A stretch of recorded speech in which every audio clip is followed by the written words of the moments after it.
Did you know that most of the London Underground trains didn't have windows before? Have you ever wondered who is reading the famous "mind the gap" phrase? Let's dig down into the history of one of the biggest transport marvels in the world, the London Underground.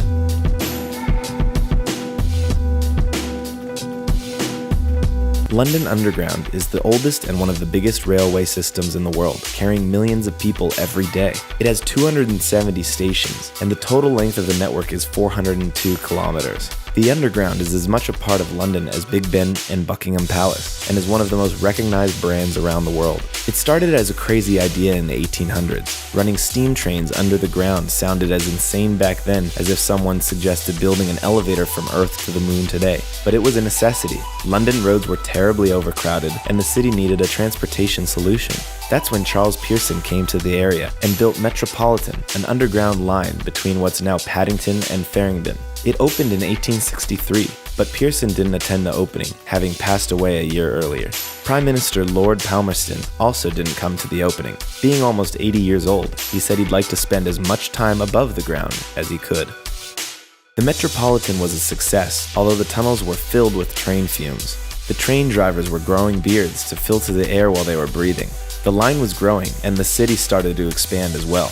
In fact, the Underground Railway is one of the reasons London has such a relatively low population density today. The success of Metropolitan motivated other entrepreneurs to invest in building more lines. That's when District and Circle lines were built. The two new lines, however, were run by rivals, James Forbes and Edward Watkin. Their rivalry was so extreme that Watkins's trains were running clockwise, while Forbes's trains in the other direction.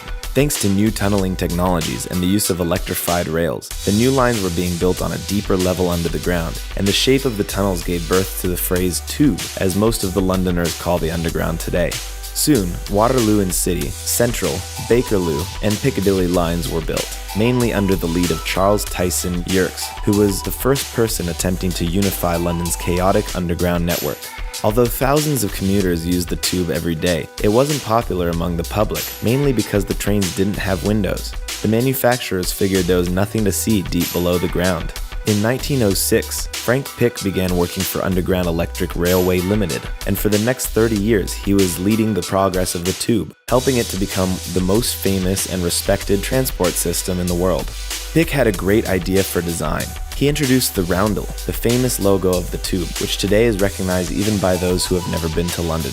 He asked calligrapher Edward Johnston to design the tube's unique font, Underground Sands, which is used up to today.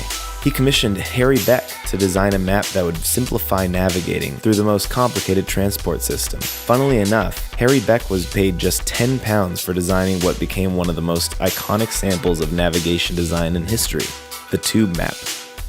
Numerous architects took part in shaping what the stations look like today. Charles Holden designed several iconic stations, including Arnos Grove and Gants Hill, which was inspired by the Moscow Metro.